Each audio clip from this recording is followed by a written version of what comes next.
모든 성도들이 교회를 다니고 하나님을 아버지로 섬기고 있지요. 하나님을 사랑하지 않는 건 아닌데 오랫동안 우리가 기도해온 제목이 응답이 없을 때에는 때론 기도에 대한 회의가 찾아오게 될 때도 있습니다. 이것은 신앙의 문제라기보다는 우리의 삶 자체가 탈진이 되어서 기도하고 말씀을 읽지 못하는 그런 상태가 되어진 소진된 상태다라고 볼 수가 있을 것 같아요. 초신자들 같은 경우에 하나님을 알고 싶긴 한데 성경을 어떻게 읽어야 할지도 모르겠고 또 성경을 읽자니 어디서부터 또 어떤 방법으로 읽어야 할지도 모르겠어서 참 어려움을 경험하는 사람도 있습니다. 또 기도를 함에 있어서 기도를 어떻게 하지? 교회 오면 권사님들, 집사님들은 참 기도도 잘하시는데 왜 나는 기도하러 눈만 감으면 이렇게 딴 생각이 들고 대표 기도 한번 할라치면 그냥 온몸이 그냥 주눅 들어 있는 것 같고 멈춰버리는 것 같은 그런 느낌으로 참 기도하기도 굉장히 어려워하는 그런 성도들도 분명 있을 것입니다. 모든 사람들이 다 한 번 정도는 그러한 과정을 다 겪고 그렇게 성장하고 이렇게 자라지 않았나 싶습니다. 오늘 저는요, 이 로뎀나무 아래에서 쉼을 얻었고 또 그로 인해서 큰 힘을 얻었던 엘리야의 이야기를 좀 함께 나누고 싶어요. 엘리야의 이야기는 참 많은 기회를 통해서 함께 나누었던 기억이 있습니다만은 오늘은 이 엘리야가 했던 기도 그리고 그가 했던 어떤 쉼에 대한 그리고 하나님께서 그를 어떻게 위로하시는지에 대한 말씀을 함께 나누면서 저와 여러분도 그렇게 쉼과 위로가 되는 말씀이었으면 정말 좋겠습니다. 지쳐있는 엘리야에게 하나님께서는 말없이 구운 떡과 물 한 병을 허락해 주십니다. 그래서 오늘 이 시간은 하나님께서 내게 허락해 주신 특별한 구운 떡과 물 한 병의 은혜가 있겠다라는 마음을 가지고 말씀을 경청해 주셨으면 좋겠어요. 한번 사진 한번 봐보세요. 여기 보면 굉장히 멋진 큰 배가 있죠. 바다가 어떻습니까? 아주 잔잔하죠. 작은 돛담배 같으면 바람의 영향을 쉽사리 받아서 좀 불안불안한데 이렇게 커다란 유람선은 웬만한 그런 바람에도 아무도 끄떡하지 않을 겁니다. 자, 그런데도 불구하고 다음 사진을 보게 되면 엄청난 파도가 이렇게 밀려오는 그런 상황이 있어요. 또 우리나라는 세월호 그런 좋지 않은 기억이 있기 때문에 배가 크고 작고에 상관없이 이 파도가 치고 그리고 기후가 좋지 않은 때 배를 타는 건 엄청난 그런 트라우마들을 다 갖고 있는 우리나라였던 것 같아요. 여러분, 교회를 다니는 분이든 교회를 다니지 않는 분이든 인생은 정말 망망 바다를 항해하는 배와 같다라고 이렇게 비유를 들 수 있을 것 같습니다. 바다는 엄청난 많은 표정을 가지고 있습니다. 때로는 아주 잔잔하고 평온한 그러한 표정을 가지고 있긴 하지만 때로는 엄청난 폭우와 그리고 바람과 그리고 낙뢰가 내리치는 그러한 모습을 우리에게 보여줘요. 바다가 잔잔할 때 바라보는 저 바다에 떠 있는 배는 자칫 우리에게 휴식을 가져다 주는 유람선과 같다라는 느낌을 받지만 폭풍우가 막 몰아치는 그 바다 위에 떠 있는 그 배는요, 왠지 난파선과 같이 아주 스산한 분위기도 나는 것이 사실입니다. 자, 우리의 인생에서 삶의 가치를 알게 하는 궁극적인 조건이 뭘까? 사실 많은 사람들이 내 인생에 파도가 안 쳤으면 좋겠다라는 생각을 하고 때로는 파도가 막 엄청나게 치는 상황이 내 인생에 주어집니다. 그러니까 내 인생에 파도가 치거나 파도가 치지 않거나 사실 이것이 내 인생의 목적이 되면 안 되는데, 우리가 현실에 발을 딛고 살아가는 사람으로서 이거를 우리가 무시할 수는 없어요. 야, 내 인생이 왜 이렇게 파도가 치지? 내 인생이 왜 이렇게 잔잔하지? 자, 그렇다면 우리는 이러한 상황 속에서 어떻게 살아가고 있는가를 한번 생각해 봐야 합니다. 잔잔한 파도 위에, 잔잔한 배, 그 수면 위에 떠 있는 배 위에 항해하는 사람이라 할지라도 언제 또 파도가 칠지 모르기 때문에 대비를 한다 해도 그 대비는 늘상 합리적인 대응이 되지 못하고, 또한 마음이 늘 불안하고 아쉬울 수밖에 없어요. 그런 이유 때문에 많은 사람들은 이 마음의 불안함을 좀 잠재우기 위해서 명상을 해보기도 합니다. 조용한 산에 올라가 그냥 땡 종을 쳐가면서 마음을 비우는 작업을 해보기도 하죠. 그리고 나보다 좀 못한 사람들에게 찾아가서 선행을 해요. 그러면 거기서 오는 행복감이 이루 말할 수가 없습니다. 그러니까 최고의 행복은 누군가를 도울 때 오는 행복이래요. 그래서 내 상황은 녹록치 않지만 이렇게 누군가를 도와줌으로 인해서 마음이 편안해지는, 그 순간은 편안해지는 것을 추구하기도 합니다. 또 어떤 사람들은요, 점을 쳐요. 내 다음의 일은 뭘까요? 점을 치고 거기에서 호재가 당신에게 따라옵니다. 그러면 괜찮아, 올해는 내게 큰일이 없을 거야, 막 불안하는 것이 좀 사라지기도 하죠. 그렇다고 해서 내 인생의 온전한 문제가 해결될까? 그건 아니라고 생각합니다. 자, 이럴 때 우리가 해야 할 질문은 어떤 질문이어야 하냐면, 지금 나는 어디에서부터 왔고 어디로 가고 있으며 지금 나는 어디 위치에 서 있는가, 내 인생의 좌표는 어디쯤 와 있는가를 정확히 아는 것이 중요합니다. 나는 어디를 향해서 가야 하는데 나는 지금 어디만큼 왔는가, 이것이 내 인생의 목적과 내 인생의 힘이 될 때가 참으로 많습니다. 잠시 파도를 피할 요령을 가지고 잠시 잔잔한 배 위에 앉아있다 하는 것만으로 우리가 인생의 목적을 삼을 수는 없다라는 거예요. 그것이 인생의 궁극적인 목적이 될 수 없다라는 겁니다. 우리가 도달해야 하는 지점, 우리가 어디만큼 왔는가, 여러분 이것을 꼭 아는 저와 여러분 되시기를 주의 이름으로 축복합니다. 제임스 스미스가 썼던 아우구스와 함께하는 여행이라는 이 제목에 딸린 부제는 불안한 영혼을 위한 현실 세계의 영성이라는 부제가 달려 있습니다.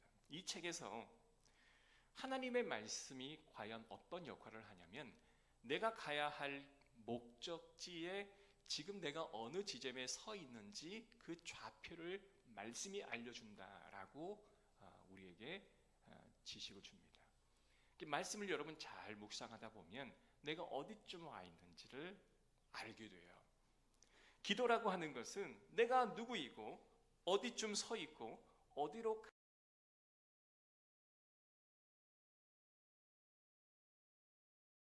살다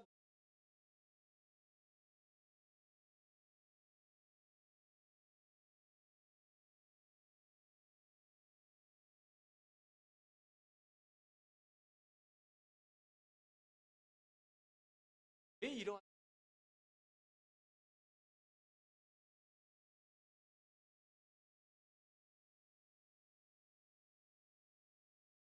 내가 지금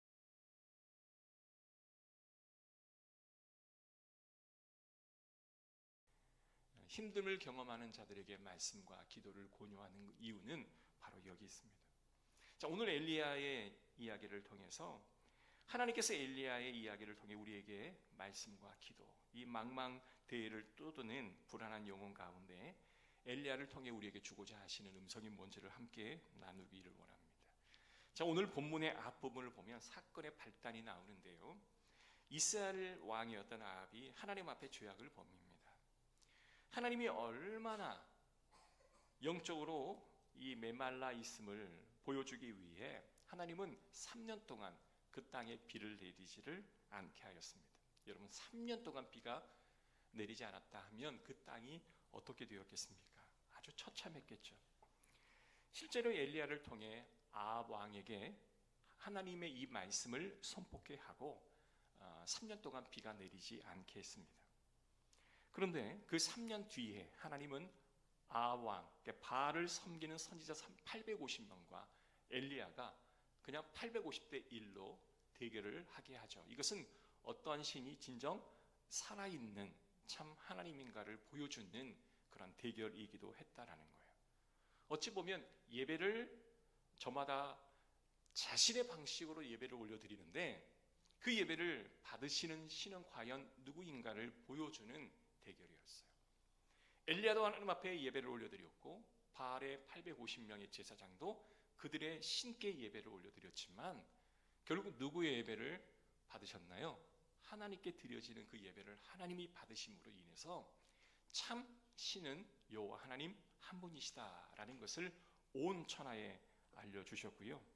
그 위에 그 땅에 비가 내리는 역사가 일어나게 되었던 거죠. 여러분, 누구의 기도가 응답되었는가를 본다면 바알에게 드렸던 기도가 응답되어지는지 아니면 여호와 하나님께 드려지는 기도가 응답되어지는지 그때 정확히 우리에게 알려주고 있어요. 누구에게? 여호와 하나님께 드리는 그 기도는 반드시 응답되었음을 우리에게 확인시켜 주고 있었던 거예요. 자, 하나님은 850대 1에 수치로만 보면 완전 열서이지만 제단에 불을 내리시고 3년 동안 가뭄을 해갈할 엄청난 비를 내려주심으로 엄청난 이적과 기적을 행해 주셨습니다. 자, 이러한 기적이 있은 이후에 아이러니하게도 아합의 아내였던 이세벨이 엘리야에게 전령을 보내어서 협박을 합니다. 내가 너를 죽이겠다. 그 말을 드렸던 엘리야는요, 순간 마음에 우울한 마음이 찾아와요. 그가 이러한 상황을 직면할 때 도저히 우리로서는 감당할 수 없는 그러한 태도와 반응을 보입니다. 그러니까 우리가 보면 상담적으로 보면 이 엘리야가 보여주었던 행동은 마치 공황장애를 앓고 있는 한 사람처럼 대단히 흥분하고 대단히 죽을 것만 같고 그리고 그 상황을 견뎌내지 못해 도망가고 회피하는 모습들을 이 엘리야를 통해서 보여주는 거예요. 여러분, 이 공황이라고 하는 것은 어릴 때부터 아주 차곡차곡 어떤 불안이 지속적으로 그에게 다가올 때 그리고 어느 한순간에 그 불안도가 갑자기 확 몰려올 때 본인이 가지고 있는 그 나름의 프레임으로 그걸 감당이 안 되는 거예요. 나는 이 정도를 감당할 수 있는데 오는 현실의 무게는 어마어마한 거예요. 그러면 내 마음에 내 이 마음의 통에는 다만 너무나 큰 아픔과 충격이 오게 되면 그 상황을 마주하면 죽겠죠. 도망가고 싶고 죽고 싶고 어떻게든 내가 감당할 수 없으니 그냥 정신줄을 놔버리는 그런 상황으로 빠져버려요. 그게 이제 공황이 오는 그런 경로이긴 한데요. 엘리야가 도망을 갑니다. 왜냐하면 아무도 없는 곳으로 도망가요. 아무도 없는 곳으로 도망갔다라고 하는 것은요, 내 자신이 이 세상에서 사라져 버렸으면 좋겠다. 여러분, 우리가 도망간다 해서 도망갈 때가 있나요? 도망가도 언젠가는 돌아와야 되잖아요. 그리고 도망간다 할지라도 내가 살아있는 한은 끊임없이 나와 연관을 맺고 있기 때문에 우리는 떠날 수가 없는 거예요. 여러분, 산에 가서 사는 사람들 보죠? 정말 40대, 50대, 60대 거의 한 8, 90%가요. 정말 현실에 너무 고된 인생에서 도피하는 형식으로 가서 사람들과 멀리 떨어져 있는 분들이에요. 참 마음이 병이 있는 분들이죠. 혼자 있다 보니까 좀 위로도 되고 혼자 있다 보니까 좀 힘을 얻는 것 같긴 하지만 해결하지 못한 문제를 덮어버리고 산에 올라갔기에 다시 내려오면 또 그 문제가 반복되어 자신에게 찾아오니 이건 완전한 치유다라고 볼 수 없죠. 하나님은 결코 우리를 산에 가서 혼자 살아가는 존재로 창조하지 않으셨어요. 이 땅에 발을 딛고 어떠한 어려움이든 극복하고 그것을 넘어서는 존재로 창조하셨기에 여러분 언제든지 우리가 회피할 수는 없는 존재입니다. 엘리야가 사역했던 곳이 이스라엘 사역했던 지형을 보니까 북쪽에서 사역을 했어요. 이 북쪽에서 내가 있으면 안 될 것 같다 생각해서 이 엘리야는요 저 남단, 북쪽에서 정반대인 저 남단으로 아브라함과 야곱과 이삭이 기거했던 거룩한 곳 브엘세바 그쪽으로 도망을 가요. 그것은 이세벨의 소나기에서 벗어날 수 있는 지역이겠다라고 생각해서 그것으로 도망을 갑니다.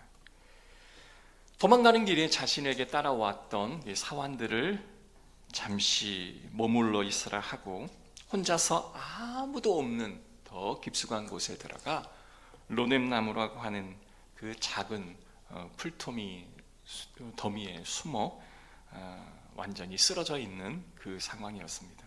로뎀나무 한번 사진 한번 봐보세요. 지금 이 사진을 보면 나무라 해서 이게 큰 나무와 같은 이렇게 존재라고 생각하지만 다음 사진 봐보세요. 실제로는 로뎀나무가 이와 같습니다. 제가 전에 미국에 한번 가봤더니 사막을 갔잖아요. 근데 꼭 이와 같은 나무들이 너무 많은 거예요. 그래서 저기에서 좀 기거하고 쉴 수 있겠나라는 생각이 들 정도였습니다. 자신의 삶을 좀 데려가 달라고 하나님 앞에 호소하는 엘리야였습니다.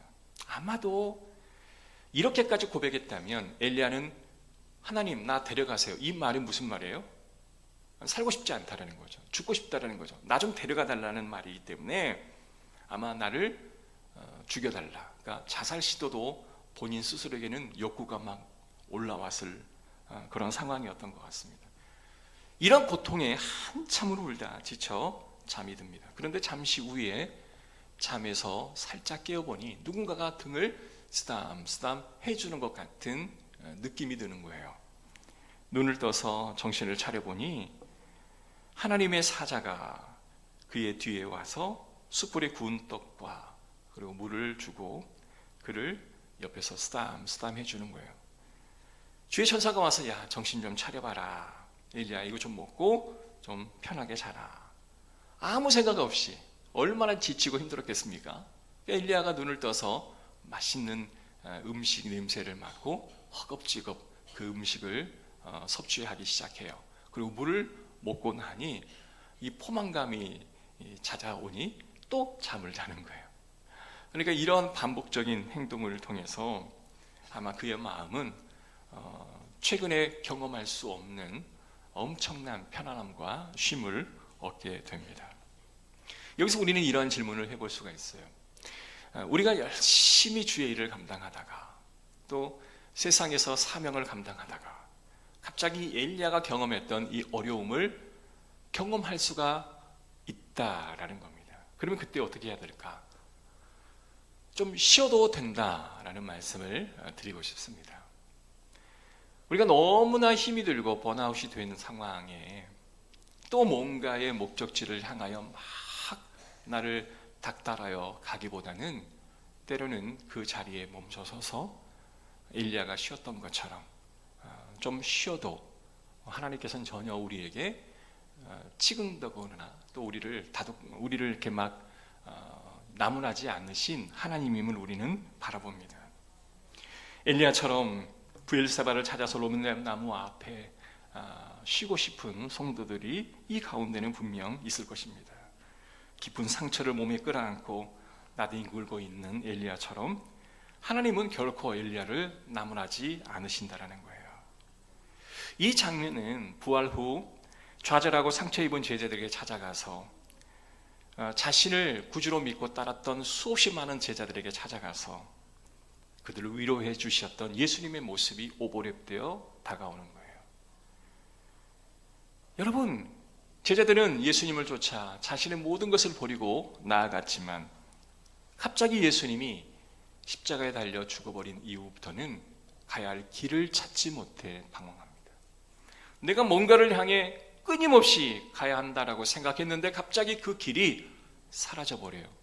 거기서 오는 허탈감, 그리고 거기서 오는 무력감, 좌절감은 아마 경험하지 않은 분들은 알 수 없는 그러한 경험일 거예요. 차갑게 식어버린 마음. 여러분, 거기에 그런 상태에 있는 자에게 또 다른 목적지를 향해 놓고 어서 가라, 빨리 가라 라고 채찍을 한다고 해서 그분들이 그 길을 감해 자발적인 마음으로 가겠냐는 거죠.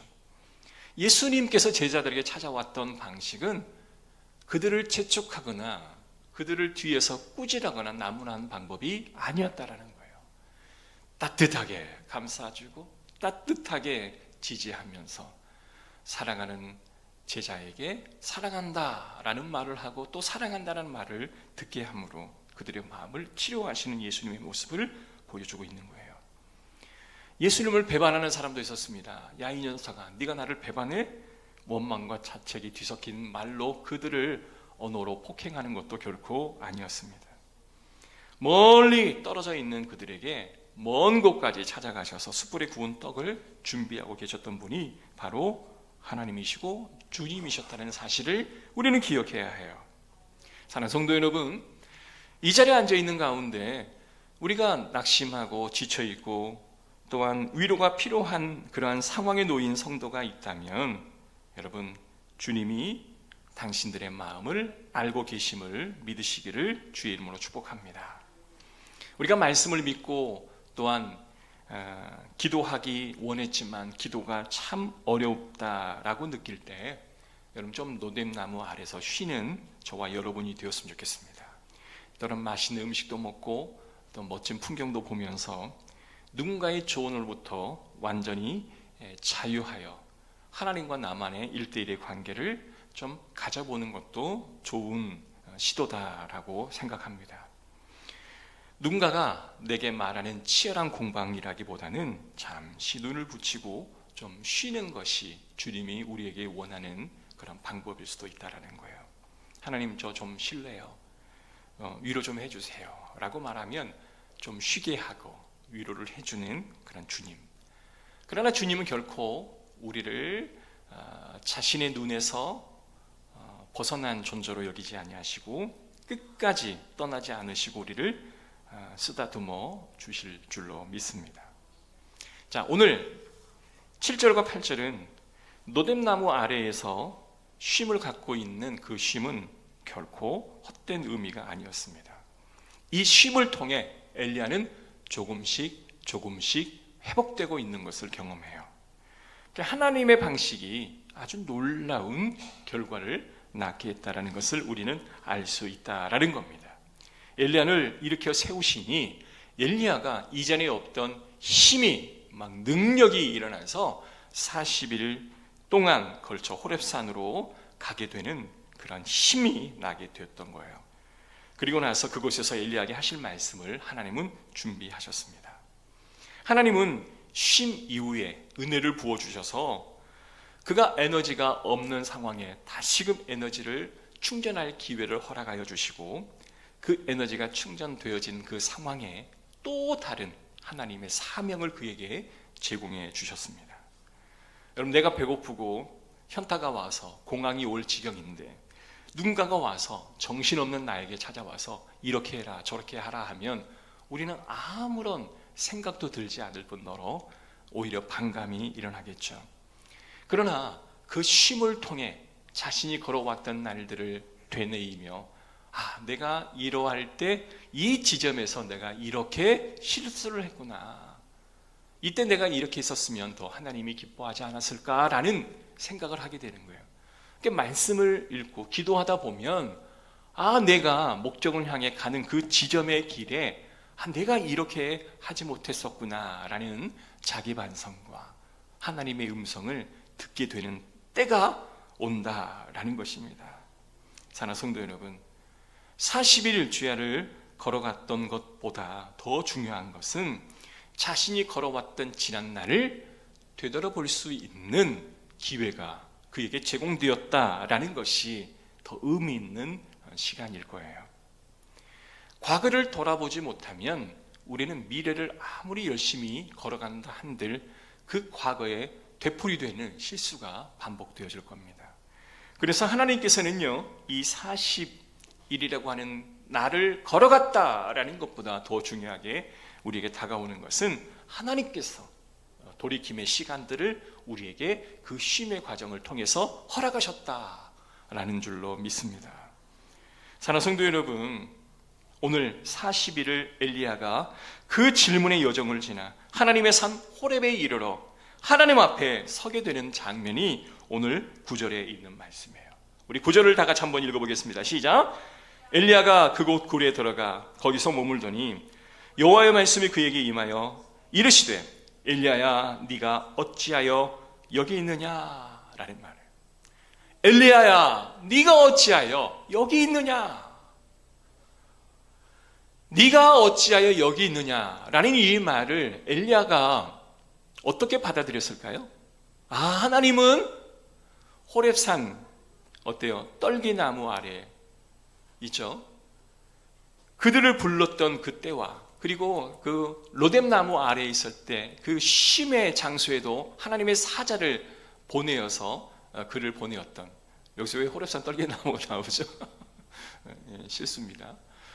로뎀나무에서 여호와 하나님의 보낸 그 사자의 그 섬김으로 그가 다시 힘을 얻었던 그때와 지금 이곳에서 하나님께서 네가 어찌하여 여기 있느냐라는 이 말씀이, 야, 하나님이 내 모든 인생의 여정을 다 보고 계셨구나 라는 그런 감동이 그에게 찾아왔을 거예요.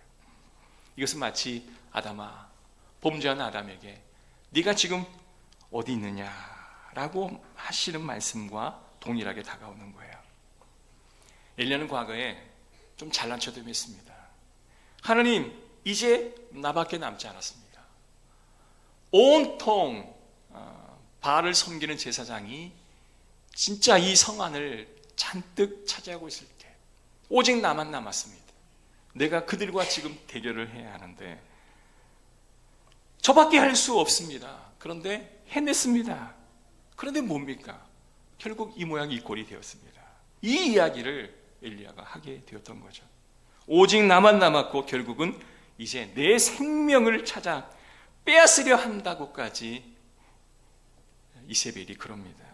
여러분, 이 기도는, 저는 이 엘리야가 드렸던 이 기도는 정말 찌질한 어느 한 인간의 기도가 저는 아니라고 생각해요.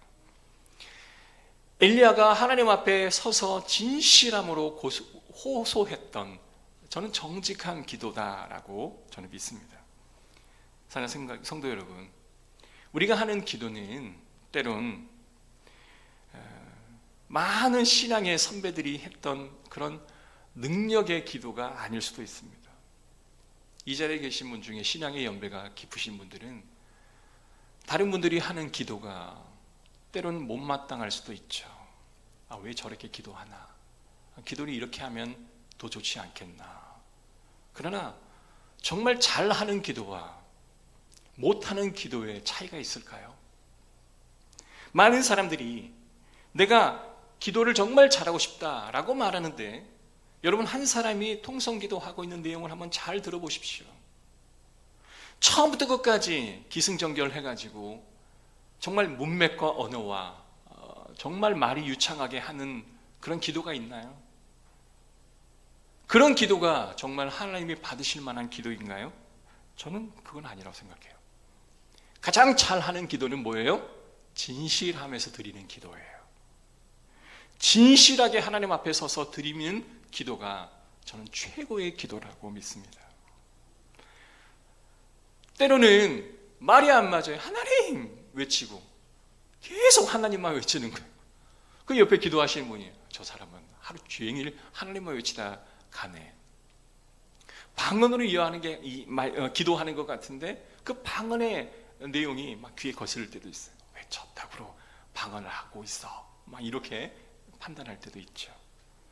그러나 내가 나의 이 마음을 다 말로 이렇게 고백하면 옆 사람이 들을 것 같아서 그냥 중언부언하는 것처럼 들려지는 그런 기도를 하나님 앞에 드리고 있는 성도들도 있다라는 것을 여러분은 알아야 돼요. 여러분, 가장 중요한 것은 어떻게 기도하느냐가 중요한 게 아니라 진심으로, 진실한 마음으로 드리는 기도를 하나님이 들으신다라고 믿으시기를 주의 이름으로 축복합니다. 우리가 회중 기도는 좀 질서정연하게 기도해야 될 필요가 있긴 합니다만은, 우리가 개별적으로 드리는 기도는 하나님 도와주십시오. 엘리야가 두서없이 때로는 자기의 마음을 토로하며 기도했던 그 기도를 하나님은 들으셨습니다. 여러분, 마음을 쏟아내는 기도를 하실 때 하나님이 저와 여러분의 기도를 들으실 줄로 믿습니다. 자, 11절부터 12절 함께 읽습니다. 시작. 여호와께서 이르시되 너는 나가서 여호와 앞에서 산에 서라 하시더니 여호와께서 지나가시는데 여호와 앞에 크고 강한 바람이 산을 가르고 바위를 부수나 바람 가운데 여호와께서 계시지 아니하며 바람 후에 지진이 있으나 지진 가운데에도 여호와께서 계시지 아니하며 또 지진 후에 불이 있으나 불 가운데에도 여호와께서 계시지 아니하더니 불 후에 세미한 소리가 있는지라. 여기서 세미한 소리란 파리하고 야위어 가늘다라는 뜻입니다. 여러분, 아까 좀 전에 보여줬던 사진을 보면 로뎀나무가 파리하고 야위어 가늘어진 나무 같은 느낌이 들죠. 로뎀나무가 이러한 느낌이 우리에게 주는 것처럼 세미한 소리도 똑같은 의미를 가지고 있습니다. 무슨 의미일까요? 하나님께 로뎀나무 앞에 깊은 절망에 씨름했을 때, 그리고 갈멜산에서 엄청난 기적을 경험했을 때에도, 기적 이후에 세미한 음성으로 찾아오실 때에도 하나님은 변함없이 엘리야와 함께 하셨다. 이게 오늘 고백 속에 담겨있는 의미예요. 여러분, 하나님께서 우리에게 주시는 가장 큰 위로는 뭐냐? 네가 성공할 때도, 네가 실패할 때도, 네가 많은 찬사와 환호를 받을 때도, 네가 무시를 당할 때에도 나는 너를 향한 사랑을 멈추지 않았다. 네가 완전한 문장으로 큰 소리로 소리내어 하나님 앞에 감동스러운 기도를 드릴 때에도, 아니면 한마디 내뱉기 어려운 말로 흐느껴 울며 내뱉은 그 기도라 할지라도 나는 너의 기도를 다 듣고 내가 너에게 말씀하리라 라는 그 음성을 듣기를 바랍니다. 사랑하는 성도 여러분, 우리는 우리가 해야 할 기도, 우리가 하고 있는 기도를 한번 생각해 봐야 합니다. 우리의 기도가 멋진 기도든 그렇지 않는 기도이든 하나님은 우리의 기도를 다 받으신다라는 사실을 여러분 의심하지 말기를 주의 이름으로 축복합니다. 할 수 있다면 여러분 진실한 기도를 주님 앞에 드리고, 또한 하나님이 주시는 말씀의 은혜를 받기를 주의 이름으로 축복합니다. 여러분, 기도 결론입니다. 주기도문에 나와 있는 가장 의미 있는 그 구절은 하늘의 뜻이 이 땅 가운데 이루어지기를 원하나이다 라고 고백하는 것처럼 기도는 바로 이와 같은 거예요. 하나님의 뜻은 말씀 가운데 있고 우리는 그 말씀을 매일매일 공급받습니다. 성경은 우리 인생에 대한 어때요? 뭔가를 제공해 주는 하나의 커뮤니케이션, 소통과도 같은 하나님의 음성입니다. 우리를 향한 연애 편지이고, 우리를 향한 우리가 드렸던 기도에 대한 하나님의 답장이 바로 말씀이에요. 여러분, 말씀 의무감으로 읽지 마시고 그 말씀 한 구절에 여러분 하나님의 음성이다라고 들으시고 그 말씀을 받으시고 또한 하나님 앞에 기도를 올려드리기를 주의 이름으로 축복합니다. 그러다 보면 망망대해를 우리가 항해하는 배 위에 서 있는 저와 여러분, 때는 우리 몸이 상하여 힘이 없고 지쳐 있을 때 때로는 하나님의 음성이 여러분에게 큰 위로가 되어줄 줄로 믿어요. 그리고 여러분 하나님 앞에 기도할 때에 그 기도를 하나님은 반드시 들으실 겁니다. 그래서 식사할 때도 여러분 우리가 무심코 하는 그 기도에도 진정한 의미를 담아 하나님과 영적인 소통을 하시고, 길을 걸어갈 때도 하나님과 영적인 교제를 나누시고, 일을 할 때도, 설거지를 할 때도, 또한 어떠한 육체 노동을 할 때에도 항상 하나님과 영적인 소통을 나누시기를 주의 이름으로 축복합니다. 기도와 말